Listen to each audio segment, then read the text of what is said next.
Boa noite, o Canal Livre está no ar e no programa desta noite nós recebemos o governador de Pernambuco e presidente nacional do PSB, Partido Socialista Brasileiro, Eduardo Campos.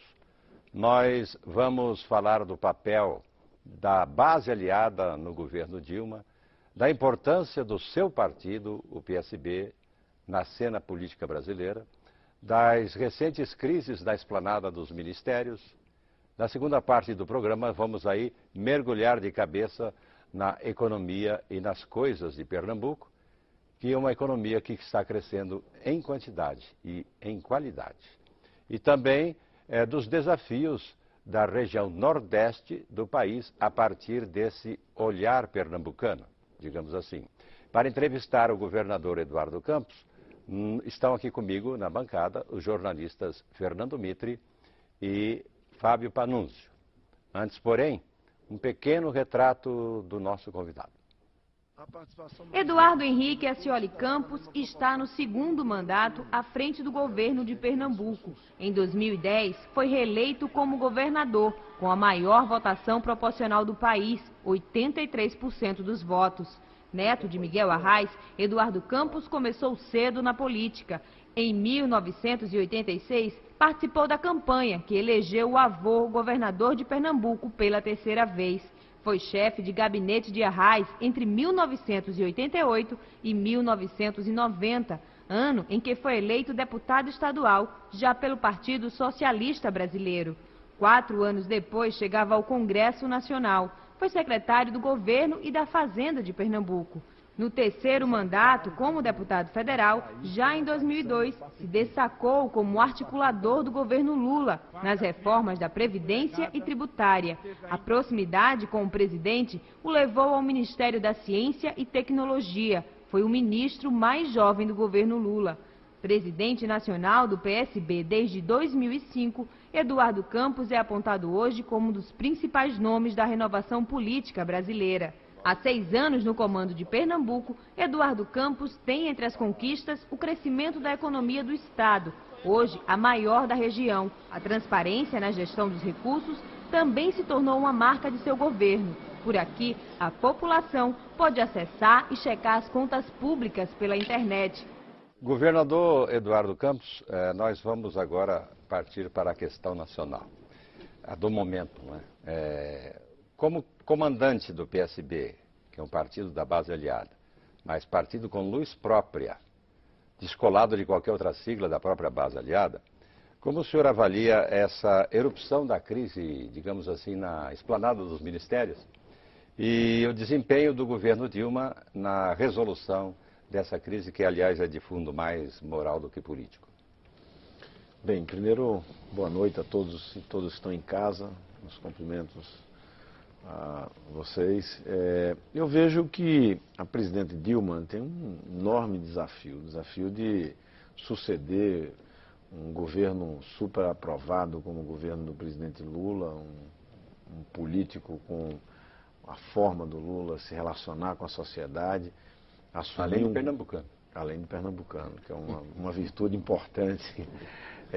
Nós assistimos ela se eleger como a primeira mulher a chegar à presidência da República, suceder um governo super aprovado, ela ter o desafio de enfrentar uma inflação ali que dava sinais de aparecer com grande expressão, um mundo e uma economia muito mais complexa, mundo afora, né? Um ambiente internacional muito mais complicado do que o presidente Lula teve que enfrentar, e sem ter a vivência, a convivência com a política institucional. Ela é um quadro político desde sua juventude, mas sem a experiência do parlamento, dos embates e das linhas. Ou seja, eu avalio que dentro dessas circunstâncias a presidenta Dilma tem saído muito bem. Ela tem sido muito firme nas posições, nos valores que entendemos são valores que foram reclamados pela sociedade brasileira desde as eleições. Haja vista, inclusive, a expressão dos votos que a Marina teve nos centros urbanos ali na eleição, que eram claramente um sinal, era um aviso né, que entendo que a presidenta Dilma percebeu, foi ao segundo turno e cravou com muita clareza ao longo desses 7 meses esse posicionamento. Então ela tem sido firme nessas posições que tem agradado a opinião pública brasileira. Governador, mas a crise está feia, né? Ela atinge dimensões incríveis. Em 8 meses de governo, 3 ministros já caíram, né? 2 por razões morais, né? O outro por questões de indisciplina. A base da presidente, a base parlamentar da presidente é muito complexa, não é confiável. Já tem setores da base demonstrando que podem se rebelar contra o governo e ela precisa continuar essa faxina. Como é que o senhor entende esse exato momento, esse ponto aí? Ela tem que continuar e, ao mesmo tempo, a base está reagindo e já está ficando muito brava. Na verdade, eu acho que crise seria se a presidenta tivesse mudando o seu discurso, os seus valores, não estivesse tomando as providências que ela tem que tomar. No caso de ter alguma denúncia, algum fato que precisa ser apurado, pessoas que precisam ser afastadas, eu acho que, nesse caso, ela não é uma crise, né? É uma afirmação de valores. E é uma afirmação que pode criar uma crise na relação com a base. Que pode criar uma crise. Já tem lideranças da base dizendo que pode não votar em matérias de interesse do governo. Mas há crises que são oportunidades. Claro. Né? Eu acho que o grande desafio aí é como ela coordenar a base para tocar o governo, o que interessa ao governo tocar, o enfrentamento à miséria, a melhoria da educação, a formação de jovens quadros nas nossas universidades para enfrentar o crescimento do Brasil, colocar a educação na ordem do dia, garantir o financiamento da infraestrutura, são os desafios que estão na ordem do dia, conter a inflação, ver como é que o Brasil passa por essa crise internacional sem tantos sobressaltos, tudo isso é o principal. Aqui do lado tem essas questões de ordem técnica, da gestão, de ordem muitas vezes ética, política, ela tem que enfrentar, sem perder o foco.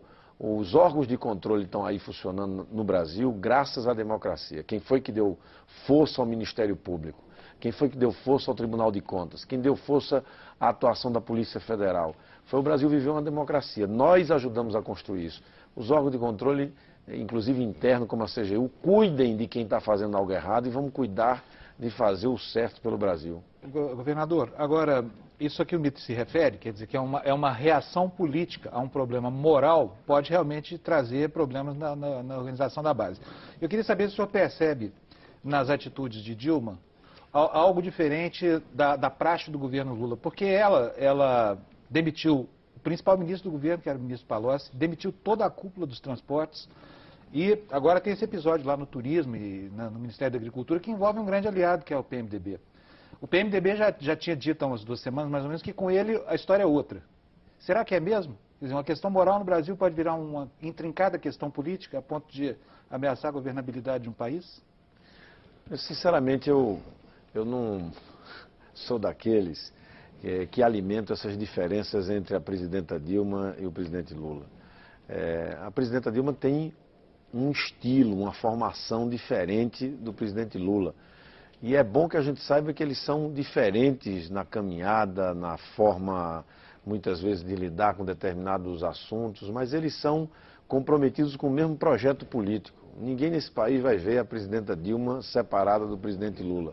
Tenho clareza disso, da lealdade e da correção da presidenta Dilma. Aliás, essa semana os dois se reuniram e parece que o ex-presidente Lula deu conselhos intensos e significativos para ela, como tratar da base e principalmente como tomar cuidado com o PMDB. Né?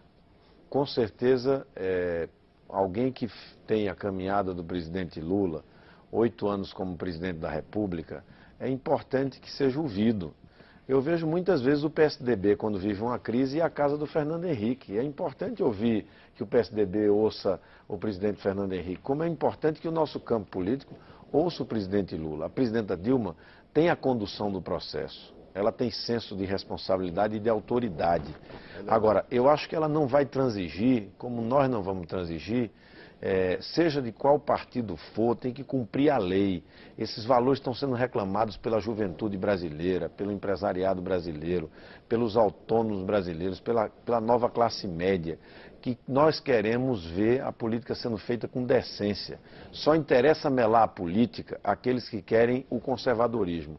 A política é o único caminho. Quando a gente limpa a política e aproxima o povo da política, tem mudança que a sociedade ganha. Quando nós aproximamos o povo da política, nós construímos a democracia. Quando nós aproximamos o povo da política, nós fizemos a estabilidade econômica. Quando nós aproximamos o povo da política, nós fizemos a pauta social vir para a pauta política brasileira. E agora eu acho que a presidenta Dilma vai dar a sua contribuição, vai construir a nova agenda, a agenda do futuro do Brasil. E no futuro no Brasil, a gente não vai ver no futuro no Brasil a vida pública com ficha suja, a vida pública transigindo com corrupção, com patrimonialismo, com coronéis se apropriando com o que é do povo. Então ela vai dar ao seu modo a contribuição. Governador, o senhor tem sido muito crítico desse modo de fazer política em Brasília, né? A respeito, por exemplo, da relação do governo com a sua base, com a formação de governo. O senhor acha que deveria ser diferente? O senhor acha que essa disputa por cargos, por benesses, isso aí só conspura com a política, o senhor tem dito isso, e às vezes até provoca a polícia, né, como nós temos visto, né?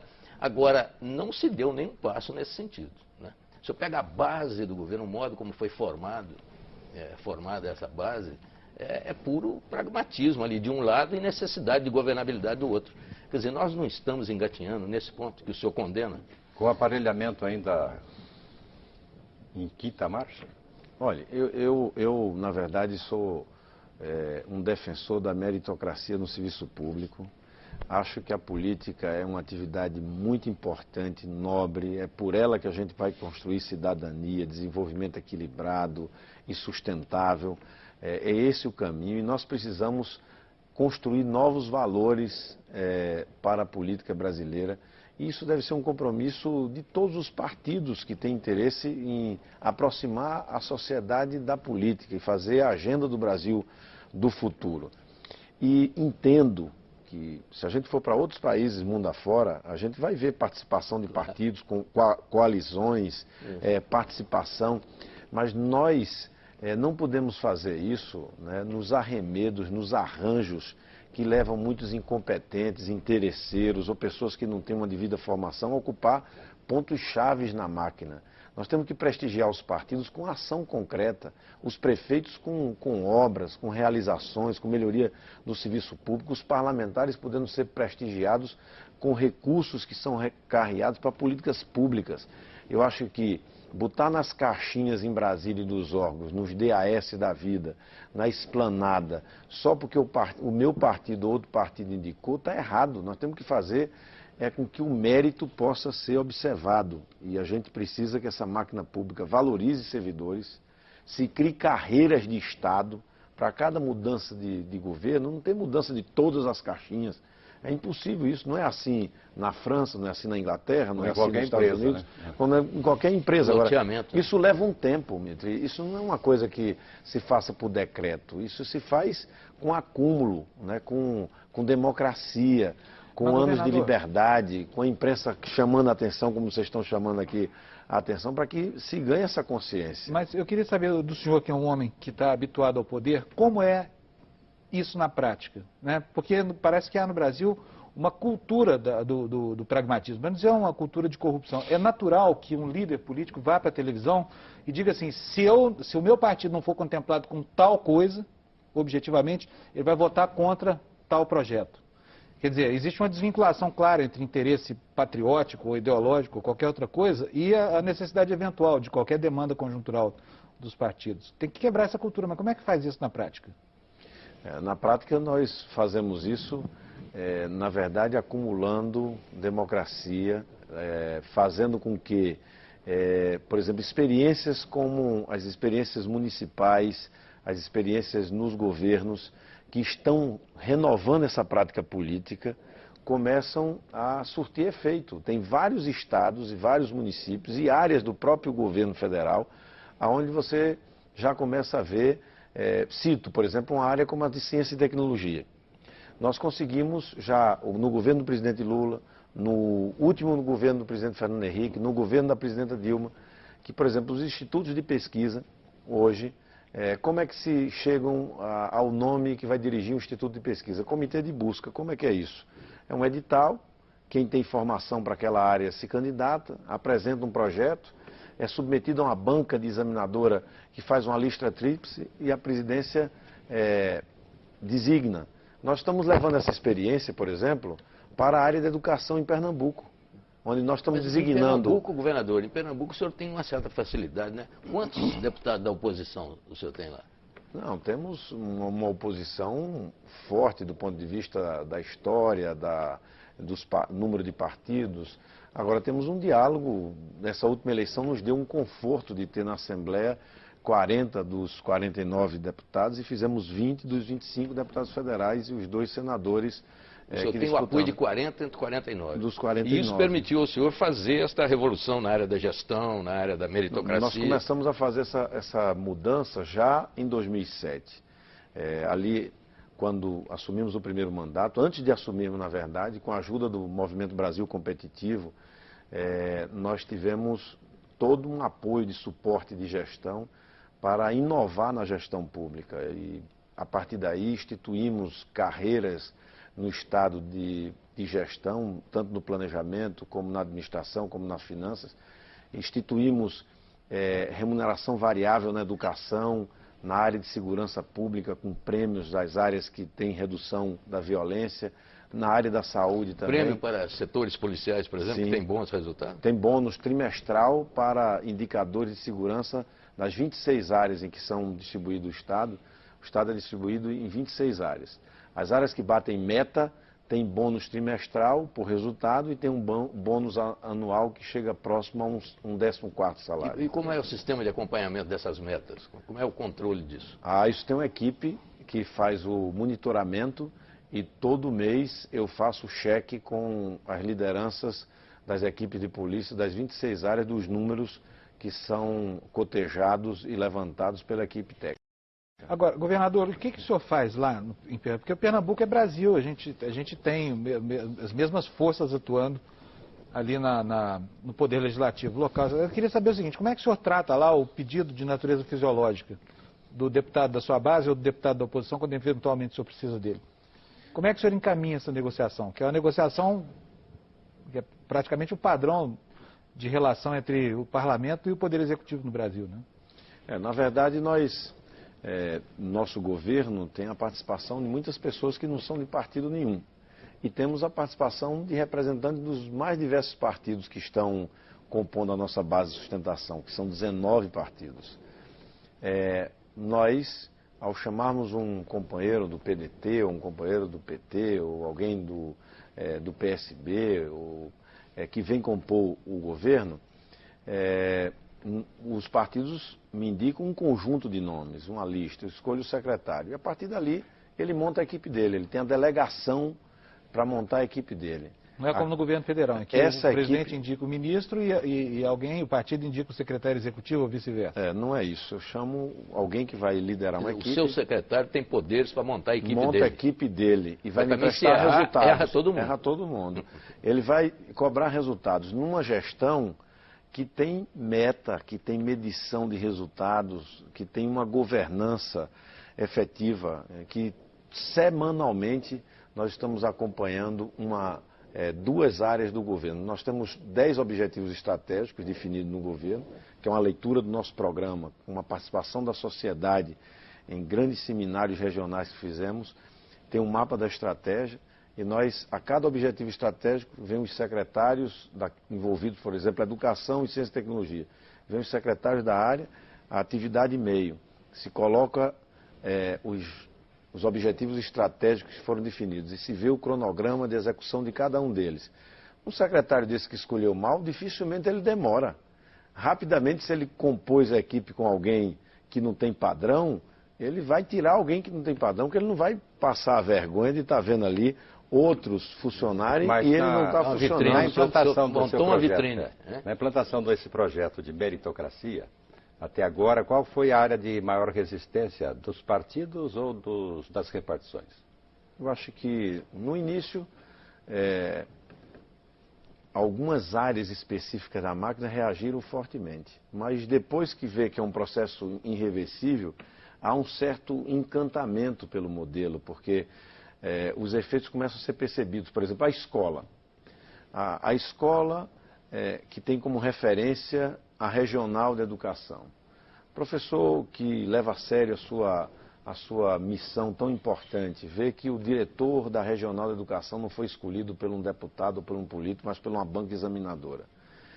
Que vê que sua escola tem um projeto estratégico para a educação, que olha o ambiente da escola. Governador, deixa eu interromper o senhor para perguntar, como é que se dá isso?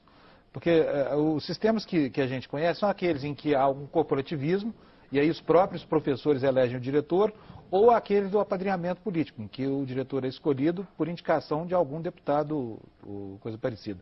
No caso de Pernambuco, como é que é? Ele passa por uma banca como se fosse uma banca de emprego, é isso? Não, o diretor regional de educação, ele abre-se um edital, né, para as 17 regionais de educação. O professor tem que ser professor concursado da rede, ele se candidata. Ele apresenta o projeto dele para melhorar os indicadores de educação daquela região. E ele por escrito. E ele é submetido a uma banca formada por 3 profissionais de educação de cada uma das nossas universidades públicas. São 9. E ele defende a tese? Ele defende a tese de trabalho dele, recebe uma nota e eu recebo os 3 primeiros. E nomeei sempre o primeiro lugar, né? Ele vai tomar conta do projeto naquela região. A escola, os diretores são eleitos. Agora vai ter eleição. O que é que eu introduzi? Porque eu já encontrei a eleição como norma da designação de diretores. O que é que eu introduzi? Um curso de capacitação, né, e uma prova para quem vai ser candidato. Não é qualquer professor que pode ser. Ele tem que ter a capacitação para ser gestor de uma escola, que é mais do que ser professor. Ele tem que ter a capacidade de gerir uma equipe pedagógica, de suporte administrativo, saber usar ferramentas de tecnologia de informação para alimentar os dados sobre a vida de cada aluno. Enfim, é mais do que dar uma aula, é tomar conta de toda uma escola, ora com 1.000 alunos, com 2.000 alunos. Aquela escola da regional, ela tem uma meta no IDEB, ou seja, essa meta nós fazemos medição externa, aplicamos provas anualmente para os alunos e se bate a meta acordada, como é? Numa região, a escola tem como referência a melhor escola da região. E a melhor da região tem a melhor do estado. E a melhor do estado tem a melhor escola pública do país como referência. Se bateu a meta, tem 14º salário. Do porteiro da escola à diretora da escola. Governador, o senhor parece que assumiu no começo do governo Dilma uma espécie de missão de falar com a oposição.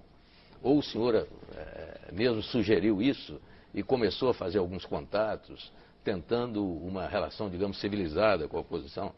E o senhor tem na oposição uma afinidade especial com o ex-governador mineiro, o senador Aécio Neves. Entre o senhor e o Aécio Neves há outras afinidades, até históricas, né? O senhor foi o secretário particular e depois o chefe de gabinete do seu avô. O Aécio Neves também era o secretário particular e depois esteve no gabinete do avô dele. Os dois do PMDB, Miguel Arraes e Tancredo Neves. Só que os dois não tinham muita afinidade. Há uma frase famosa do Tancredo, eu não sei se o senhor lembra disso, se o senhor gosta de lembrar, que o Tancredo, num dado momento, ele disse assim: o meu PMDB não é o mesmo de Miguel Arraes. E abriu uma crise danada no PMDB, que era o famoso partido ônibus da época.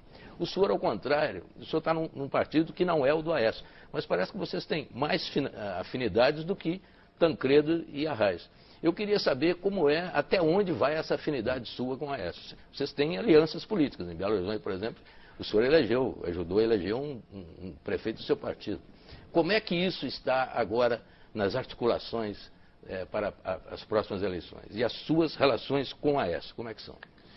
Passada a eleição, nós tivemos a preocupação de expressar uma opinião, a própria presidenta Dilma e a outros companheiros em Brasília, de que os termos em que ocorreram a campanha não foram as melhores. Essa campanha de 2010 não foi das melhores. Não discutimos bem o Brasil e a nova agenda brasileira. Foi uma péssima campanha, vamos dizer a verdade. Então nós temos que ter a capacidade de retomar o diálogo num outro tom. E eu defendi e defendo que haja um diálogo institucional com a oposição. Eu acho importante que o governo e a oposição possam discutir sobre questões relevantes do Brasil. Não é porque é da oposição que não presta, esse tipo de política está vencido, né? Nós temos com segmentos da oposição mais identidade do que com segmentos que estão na base de sustentação do governo. Nós construímos a democracia juntos com segmentos da oposição. Nós convivemos em projetos comuns importantes da volta da democracia, da normalidade institucional, enfim. Então, essa foi a defesa. Quanto à pergunta, a relação do doutor Arraes com o doutor Tancredo... O senhor lembra da frase do Tancredo? Lembro perfeitamente, mas aquilo era, de certa forma, combinado, viu? Porque, na verdade, eles eram diferentes, mas o Tancredo disse uma certa feita a Fernando Lira, que estava coordenando lá a campanha, disse: olha, Fernando, eu só deixo o Palácio da Liberdade, só renuncio o governo de Minas para ir ao colégio eleitoral, se tiver o apoio de 2 brasileiros. E o Fernando Lira, quais são? Ele disse: eu preciso do apoio do Arraes e do Chico Pinto, deputado federal pela Bahia, um grande brasileiro que já se foi também. Bem esquerdos do Tancredo, mas que era uma esquerda. Que era uma forma de garantir uma pactuação à esquerda, ou seja, ali tinha muita sabedoria junto de um sertanejo e de um mineiro. Mas eu tive a oportunidade, desde esse tempo, de conviver com Aécio, depois de conviver com ele como parlamentar, de participar da condução de um pedaço da oposição para votar nele para presidente da Câmara, e ele foi um bom presidente da Câmara, e dali ele saiu para ganhar o governo de Minas Gerais. É um governo que o nosso partido participou, né? E tivemos a alegria de ver uma unidade entre Fernando Pimentel, hoje ministro, ex-prefeito de Belo Horizonte, com Aécio, para colocar esse extraordinário brasileiro, que é o Márcio Lacerda, à frente da prefeitura de Belo Horizonte. Eu acho que a gente precisa mais dessas experiências Brasil afora, né? O senhor continua fazendo contatos com outros setores da oposição? Sim. Consta que o senhor leu 2 vezes aquela carta do Fernando Henrique, é verdade? Li, achei a carta uma boa reflexão, acho que foi o documento com maior profundidade que a oposição produziu, a tentativa de fazer uma leitura do que aconteceu. E mas tentaram... no PSDB parece que a maioria não leu nenhuma vez. Num determinado momento tentaram diminuir a coisa, enfim. De fato, há um esforço intelectual do ex-presidente Fernando Henrique de reposicionar o seu partido. E para a democracia e para o país é importante que a oposição possa refletir sobre o país e botar ideias para disputar, para não ficar uma rinha, como ficou a última eleição, se discutindo assuntos que não têm relevância na pauta da sociedade. Muito bem. Só perguntar, só para não perder o momento, que o senhor falou essa frase que o senhor repete bastante, que há na oposição pessoas com quem a gente tem mais identidade que muitos que estão na base do governo. A gente percebe quando o senhor se refere aí ao Aécio e outros do quilate dele. Mas quem é a pessoa da base do governo com quem o senhor tem menos identidade do que com certos opositores do governo? Muitos que eram governo quando Fernando Henrique estava. Quer dizer, são aqueles que sempre são governos. Né? São aqueles que sempre são governo. Né? Nós sabemos. Jamais será uma oposição, mas agora nós vamos fazer o nosso primeiro intervalo, Canal Livre, hoje com o governador de Pernambuco, Eduardo Campos, volta dentro de instantes.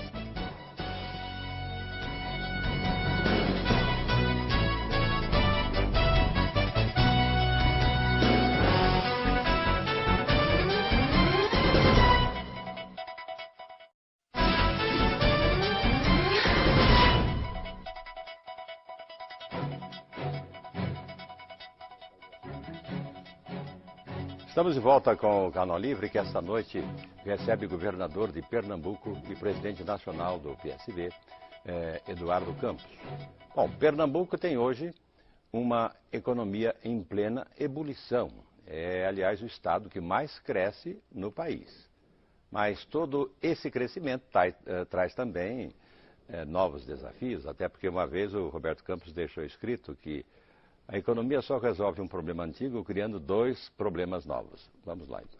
Com a população de quase 8 milhões, Pernambuco é hoje o estado que mais cresce no Nordeste. Por aqui, a taxa de desenvolvimento econômico é superior à média brasileira. Em 2010, o PIB avançou 9,3% contra 8,4% do nacional.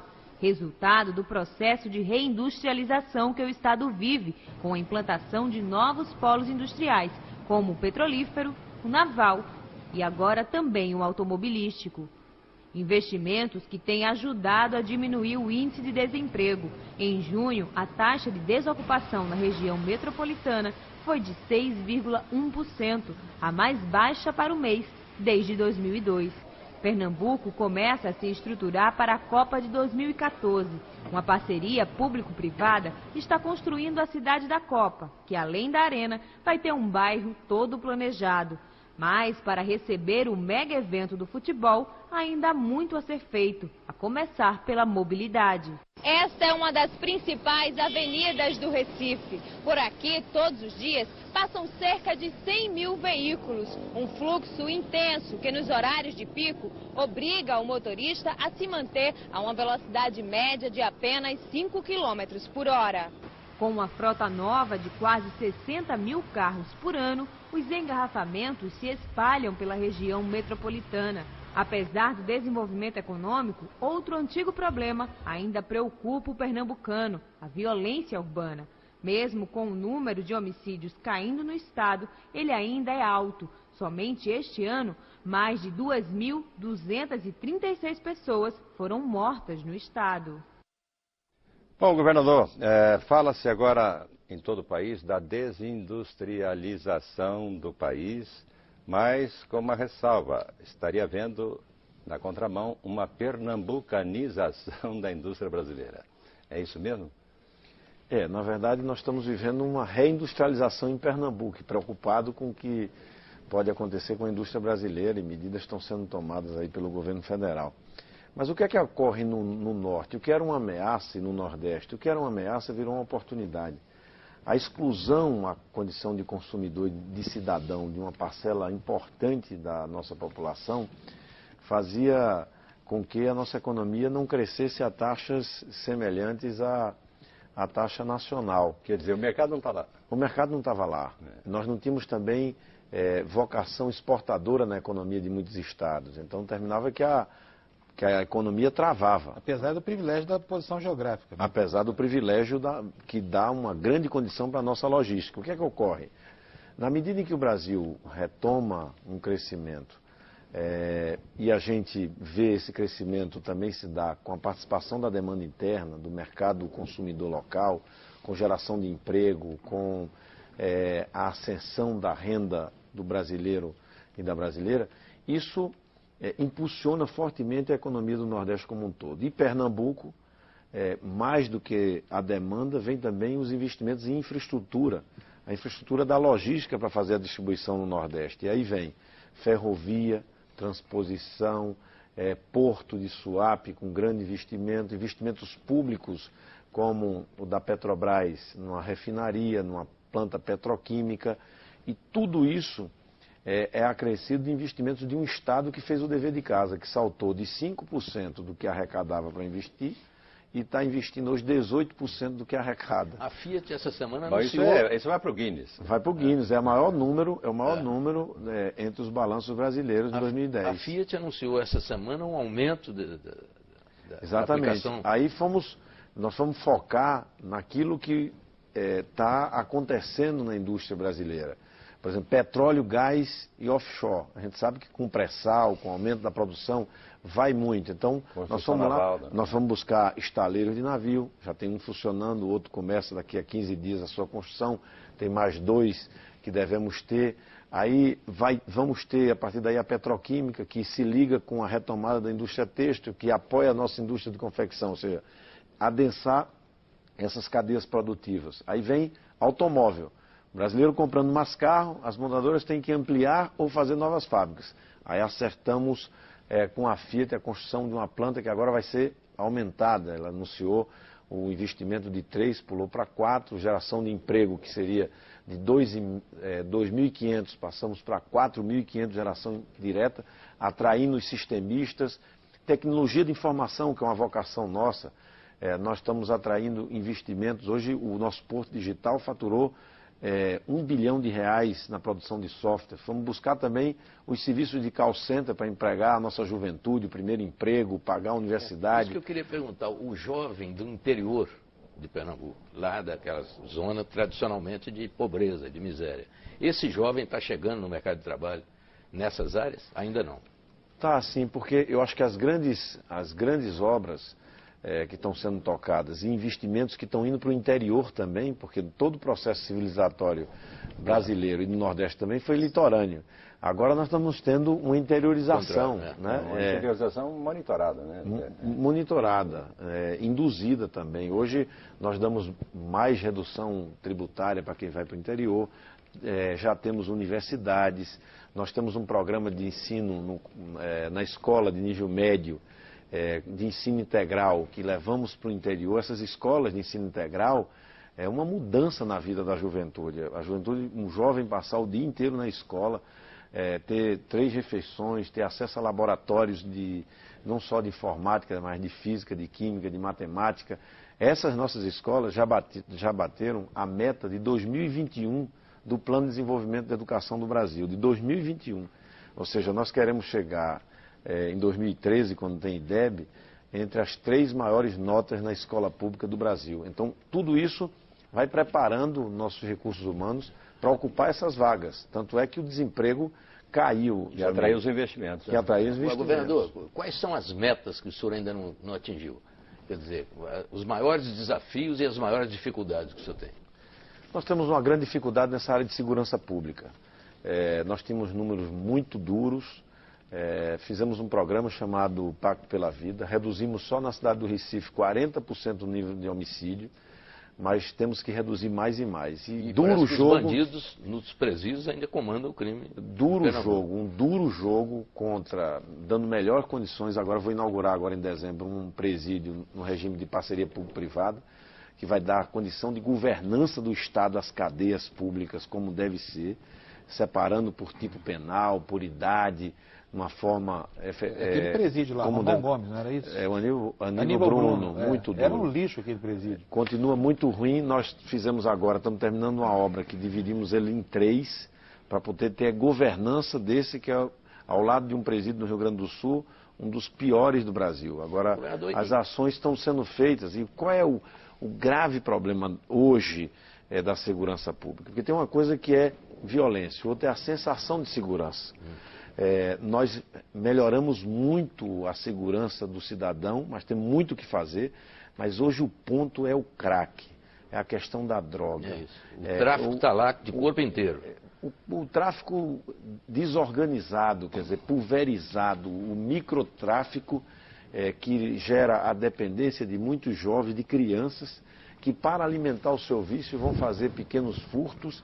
E muitas vezes, quando não conseguem pagar a droga que consumiram, são assassinados para que o mercado do tráfico mantenha a adimplência. Mas, governador, mas o crime organizado também está lá instalado. Não, menos e até dentro dos presídios. Não, muito menos do que se imagina e do que temos em outras realidades no Brasil. Na verdade, num determinado momento, houve uma migração para fora dos presídios do sul e centro-sul do país, para presídios mais desorganizados no Nordeste. Nós identificamos, era assim, sistemas, o crime organizado fazia a transferência da mulher do preso, por exemplo, para uma capital do Nordeste. Depois peticionava a sua transferência para essa cadeia mais vulnerável, em função da família do preso estar ali. O juiz, sem saber, dava ali e estava transferindo um preso perigosíssimo, que devia estar numa cadeia muito mais segura.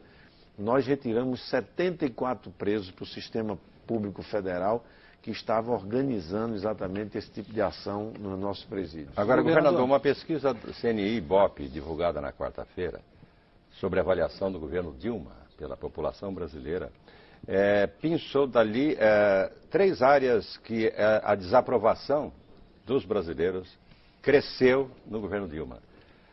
Até agora, segurança, saúde e transportes. Saúde em Pernambuco. Saúde em Pernambuco é uma tarefa muito árdua, que eu abracei como uma prioridade número 1 desde o primeiro governo. Construímos 3 hospitais novos, para desconcentrar. Há 40 anos que nos fazia um hospital de urgência e emergência na nossa capital. Fizemos obras em todos os 6 hospitais que são administrados pelo Estado, da velha rede do INAMPS, inclusive do Hospital da Restauração, onde construímos uma nova emergência. Fizemos uma rede de 14 UPAs para um déficit de 5 milhões de consultas que tínhamos. Credenciamos serviços nos hospitais da rede filantrópica, pagando 100% a mais do que o SUS paga, porque eles tinham abandonado o SUS, porque não conseguiam prestar o serviço com a tabela SUS, de maneira que nós melhoramos muito a atenção à saúde intermediária, já que a ação básica... Agora, o que é que falta? Faltam médicos no Nordeste, nós temos carência, sobretudo no interior, de médicos, e aí temos que abrir universidades, isso vai estar resolvido daqui a 10 anos, porque para formar um médico leva 10 anos, e falta o dinheiro também federal, melhoria da tabela SUS. Saltamos, Jamir, de 10% da receita corrente líquida em saúde para 18%. Não tem, por mais que você melhore a qualidade do gasto na saúde, saúde não é barato. Saúde é algo caro, remédios são cada caros, vez mais caro. Os exames são caros, esses acidentes de motocicleta viraram uma epidemia. É um negócio seríssimo. Mas a maior queixa no Brasil em relação à saúde pública é o primeiro atendimento. É o momento em que o doente, o paciente chega no hospital. Aí é que o problema é grave. Grave. E nós montamos uma rede não só de SAMU, mas com um bombeiro, porque a forma de atender, você salva a vida e termina custando menos o atendimento. Não só do ponto de vista de salvar uma vida, mas também do ponto de vista do tratamento. Governador, eu morei em Recife em 1990. E eu era repórter da Rede Globo lá e cobria o interior do Nordeste. E eu me lembro muito bem que assim, um dos elementos que contribuíam de maneira objetiva para aquele estado de coisas era, primeiro, o controle político de meios essenciais e de produtos essenciais como o carro, da água, a distribuição de alimentos, essa coisa toda. E a privação de meios para que as pessoas superassem a condição de pobreza absoluta também era um imperativo da política. Né? Hoje a gente pega as estatísticas e a gente vê um estado robusto, uma economia robusta, um PIB per capita que é o 10º do país, essa coisa toda. Mas existe ainda um legado muito ruim desse tempo. O analfabetismo, que ainda é o penúltimo ou antepenúltimo do país, mortalidade infantil, que também acho que Pernambuco é o 25º estado ainda, não é isso? Não. Já melhorou esses indicadores? Então quer dizer que já pouco. começa a haver uma resposta nas estatísticas para essa mudança. O que foi que mudou? Existe o caminhão-pipa ainda? Na verdade, nós temos uma realidade muito desigual no Nordeste, né? O Brasil é desigual? Mas o Nordeste também é muito desigual. Se você olhar para dentro de um estado nordestino, você vai ver uma grande concentração espacial de riqueza e uma concentração também entre as pessoas. Nós estamos marcados pela Casa Grande e a senzala da atividade canavieira, essas marcas de uma escravidão que estiveram lá presentes na nossa cena, estão lá. Não se resolve isso com discurso ou com decreto. É um processo histórico, investimento em educação, a geração de alternativa. E uma das formas mais cruéis de dominação do nordestino era, no semiárido, ter o controle da água. Você tem 22 milhões de pessoas morando numa região desértica. Quem tinha o controle da água tinha o controle da vida. 22 milhões hoje? 22 milhões de brasileiros no semiárido. Então, as obras de abastecimento d'água que estamos fazendo, nós libertamos a região metropolitana do Recife. Eu levei um jornalista de uma prestigiada revista brasileira para ver no Recife, no alto do Recife, um cidadão vendendo lata d'água a muitas mães que iam buscar a lata d'água em 2007. Nós fizemos a maior obra de recursos hídricos do Nordeste brasileiro, que foi a barragem de Pirapama, o sistema adutor de Pirapama, que já inaugurei a primeira, a segunda e vou inaugurar a terceira fase agora com a presidenta Dilma, para pôr fim ao racionamento da região metropolitana. E no interior, estamos fazendo 67 cidades de abastecimento d'água universalizado e a obra fundamental da transposição do Rio São Francisco, que vai permitir a gente legar água a 67 cidades. Mas a partir de quando a transposição das águas? Transposição a partir de 14 tem água. Já tem? Tem. Uma primeira fase, né? Não, vai ter água, eu estou falando água para colocar à disposição dessas 67 cidades do agreste pernambucano. Sim. Muito bem, o Canal Livre vai fazer mais uma parada. A gente volta daqui a pouco com o governador de Pernambuco, Eduardo Campos. Até já.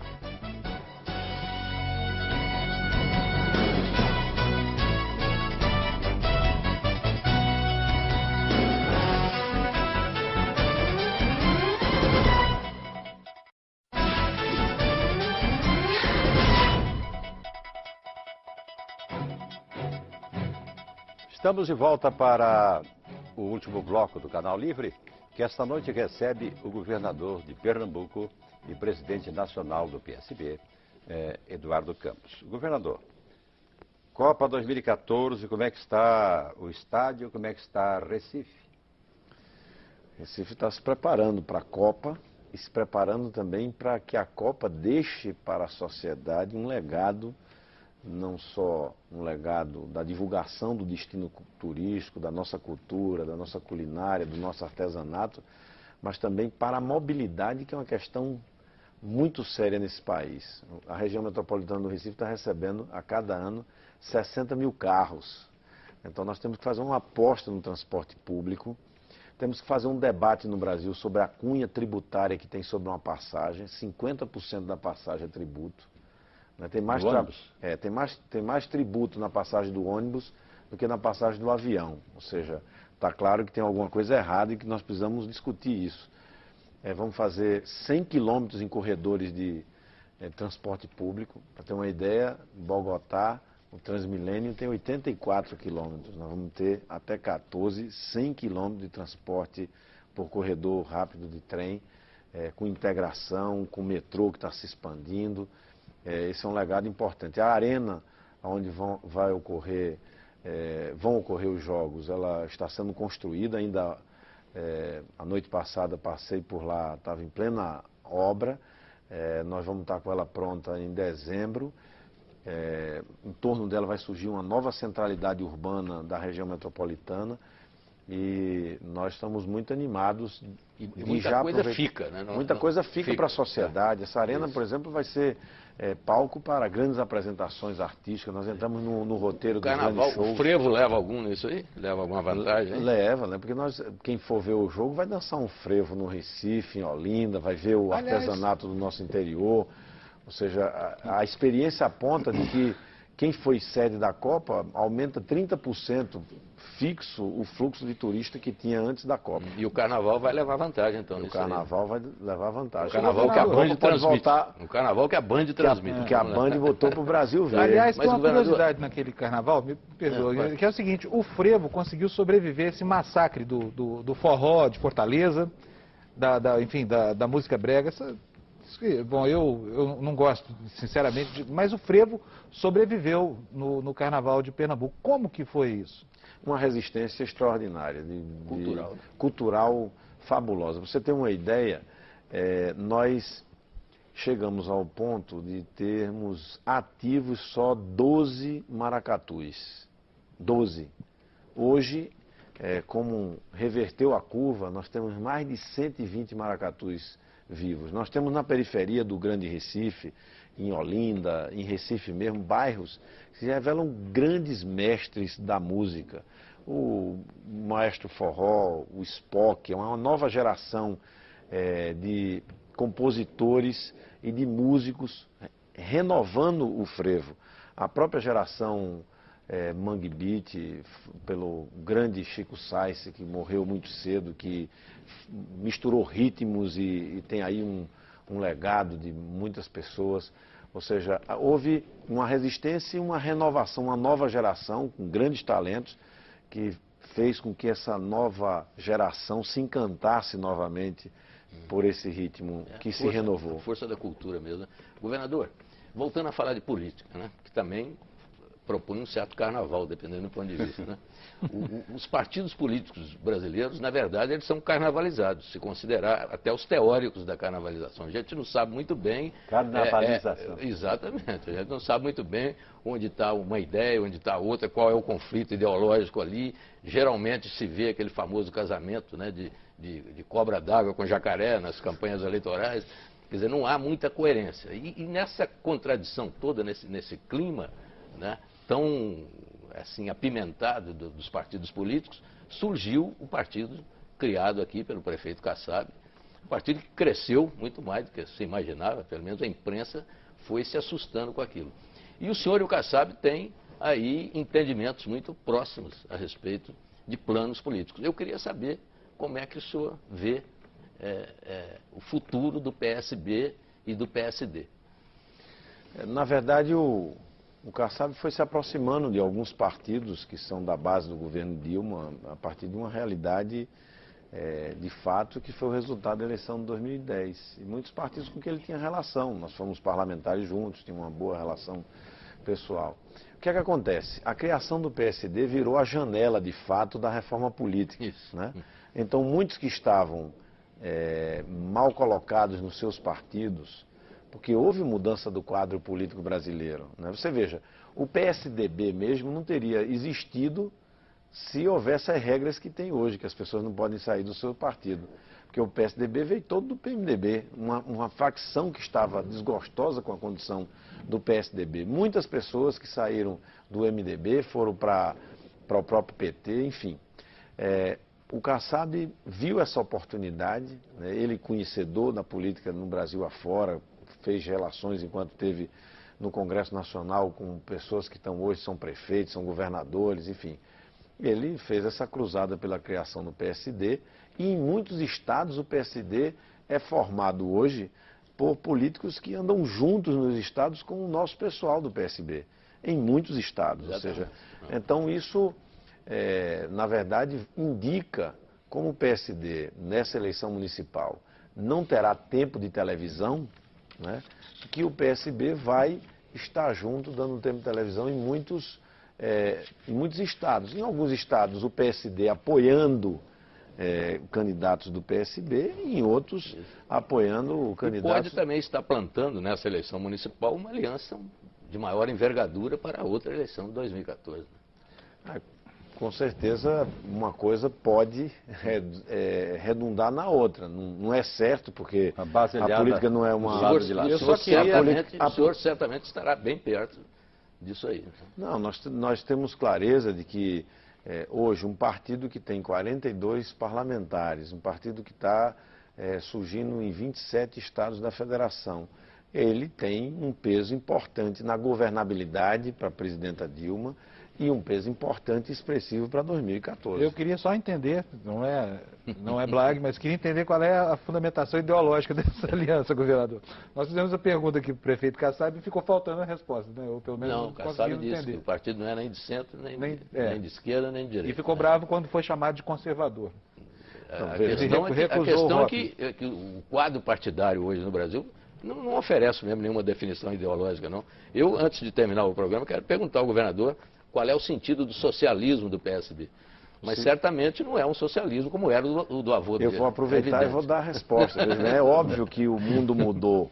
O socialismo não é o socialismo do século XIX, do século XX. O que é ser socialista hoje? Ser socialista hoje é enfrentar as desigualdades, é procurar, como gestor, levar a educação de qualidade para o filho dos mais pobres, é você pegar e universalizar o sistema único de saúde, olhando o usuário de saúde, não necessariamente a corporação que está trabalhando na saúde, é você prover uma política de segurança pública que não discrimine, mas pelo contrário, troque a força pela inteligência, faça prevenção social, faça o resgate da cidadania de muitas comunidades que estão... Isso é socialismo, é senso de justiça. Se você tem esse tipo de preocupação de construção de um mundo mais justo, onde se respeita a natureza, onde a gente queira ver as pessoas podendo crescer, se desenvolver, você se aproxima dos valores do socialismo. Agora, o socialismo, hoje, cabe defender uma forma de socialismo que se apropie os meios de produção, como a gente lia nos manuais há 30 anos atrás. Eu acho que isso está superado pelo tempo e pela história. É uma terceira via. Eu acho que é isso. É social-democracia hoje, né?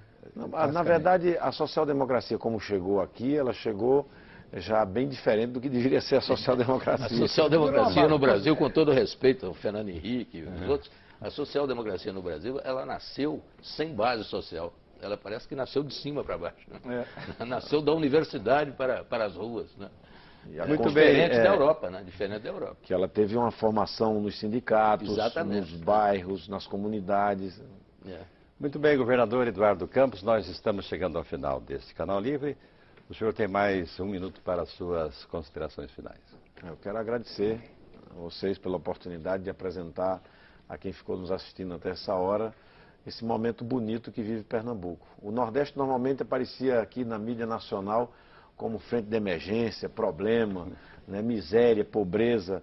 E o Nordeste, na verdade, se apresenta agora como um lugar de oportunidade. Nós não somos parte do problema brasileiro, nós somos parte da solução. Somos a parte que mais cresce do Brasil, estamos recebendo investimentos importantíssimos, estamos cuidando da educação, estamos animados com o futuro do Brasil, claro que preocupados com esse momento que vive o mundo, mas entendendo que o Brasil precisa construir uma nova agenda para o futuro, uma agenda consistente, estratégica, que possa unir os bons brasileiros e brasileiras para que a gente, do mesmo jeito que nos unimos pela democracia, pela estabilidade, pela redução dos desequilíbrios sociais, possamos nos unir para esse Brasil ajudar o mundo a ser mais equilibrado, ter mais paz e mais felicidade. Pois bem, o Canal Livre de hoje fica por aqui. Nós agradecemos a presença do governador Eduardo Campos no programa. A todos também o nosso muito obrigado pela audiência. Uma ótima semana. A gente se vê no domingo que vem. Até lá e boa noite.